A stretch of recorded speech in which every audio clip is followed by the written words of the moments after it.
Olá, investidores! Sejam bem-vindos a mais um vídeo do nosso Panorama Matinal. Vamos falar um pouquinho aqui sobre as bolsas no dia de ontem, pessoal. Ontem, feriado nos Estados Unidos, dia de baixíssima liquidez, né? E hoje os mercados aí voltam com tudo. Ontem a gente teve o fechamento do petróleo com 0,36% de queda, um dia bem tranquilo, né? Bem sossegado. Hoje o mercado já sobe 0,8% no petróleo, que no momento está cotado a 73 dólares. Para o óleo de palma, tivemos uma queda no dia de ontem, queda de 0,99%. Hoje, uma alta aí de 1,15%.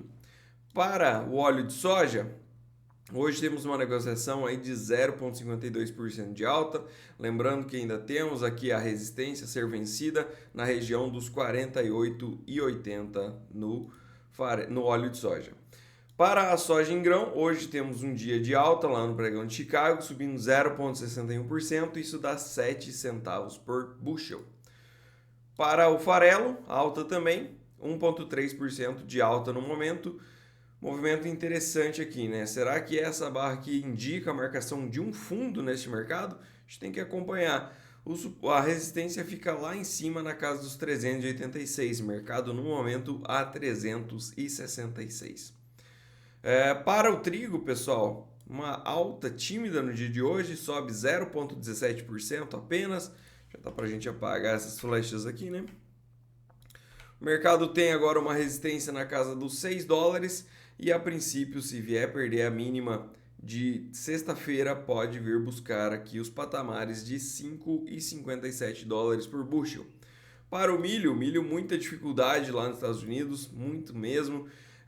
A revisão do USDA trazendo aí uma safra recorde de milho lá nos Estados Unidos, cerca de 390 milhões de toneladas, faz com que o preço no mercado lá acabe caindo porque tem muita oferta e pouca demanda para os produtos americanos, uma vez que também lá está pouco competitivo, ou seja, vem mais caro do que as demais origens. E a gente vê o milho hoje caindo 0,56% lá em Chicago no pregão noturno. Olhando as bolsas, pessoal, hoje a gente tem Ásia e Pacífico majoritariamente em queda, com exceção aí de Xangai, que fechou no campo positivo, subiu 0,27%. Destaque de queda fica para Hang Seng, caindo 2%. Lá na China segue a mesma questão. Os estímulos que foram feitos não são suficientes, eles vão só na linha do crédito e ninguém quer tomar crédito porque não estão acreditando no retorno econômico neste momento. O motor lá era a parte de construção civil, que vai muito mal, as empresas indo muito mal. Estoque super alto de minério de ferro, enfim, não gira. E aí a gente tem jovens também desempregados, eles pararam de publicar esse dado, né? Como é de costume aí da China. Não dá para ter muita confiança nos dados que eles publicam, mas o ponto é que quando aumentou muito o desemprego entre os jovens, isso aí já estava batendo 20%, se eu não me engano.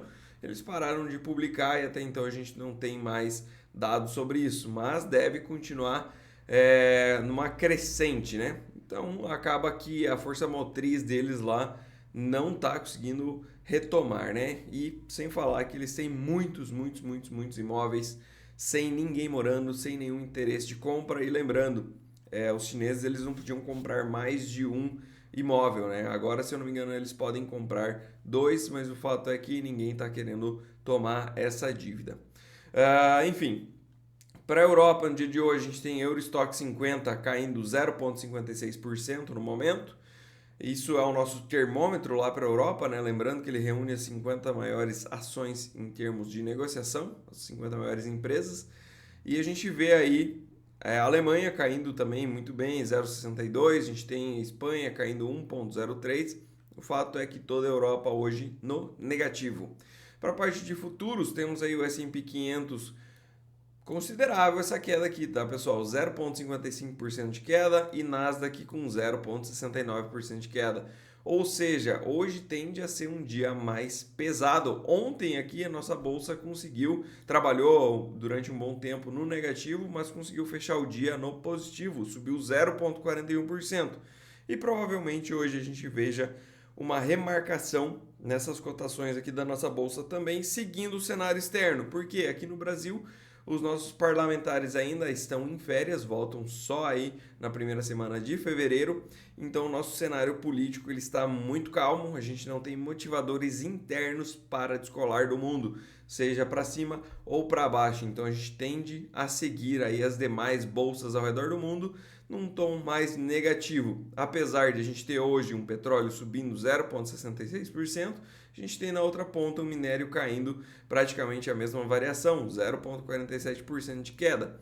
Então, a princípio, aí a gente pode ter uma Petrobras um pouco mais no positivo e a Vale mais para o campo negativo. E as demais ações aí da nossa bolsa Ibovespa deve seguir esse tom mais negativo do exterior. E hoje, pessoal, o dólar ele vem forte contra as principais moedas do mundo, subindo 0,84%. Para esse índice aqui, essa variação é muito grande, tá? Tanto é que vocês voltam nos vídeos aí, para quem acompanha a gente todo dia, vai ver que dificilmente tá nesses patamares, difícil mesmo. Então o dólar hoje muito forte mesmo contra as principais moedas do mundo, países desenvolvidos, tá? E também temos aí o dólar forte contra países emergentes. Então hoje, a princípio, o que a gente deve ver na nossa abertura? Bolsa para baixo, dólar para cima, tá? Na parte de agenda, pessoal, a gente teve publicação lá da inflação na Alemanha. A inflação ela veio em linha com a expectativa do mercado, em 3,7%. A meta deles é que volte para casa dos 2% ainda, né? A gente tem a ser publicado ainda no dia de hoje, inflação lá no Canadá não é muito relevante, tá? Não deve fazer preço no mercado. A gente tem pronunciamento do Bailey, que é do Banco Europeu, Banco Central Europeu, e a gente também tem discurso do Waller, que é um membro do Fed. O discurso do Bailey vai ser ao meio-dia e do Waller a 1h da tarde. Pode ser que a gente tenha alguma movimentação aqui, tá? Os olhos estão voltados para o que esses dirigentes vão falar sobre possíveis cortes na taxa de juros. Então, pode ser relevante esses dois dados aqui. Fora isso, pessoal, não temos mais nada durante o dia, somente na parte da noite aí teremos a publicação do PIB da China, que sai às 11h da noite. A todos, um ótimo dia e um grande abraço.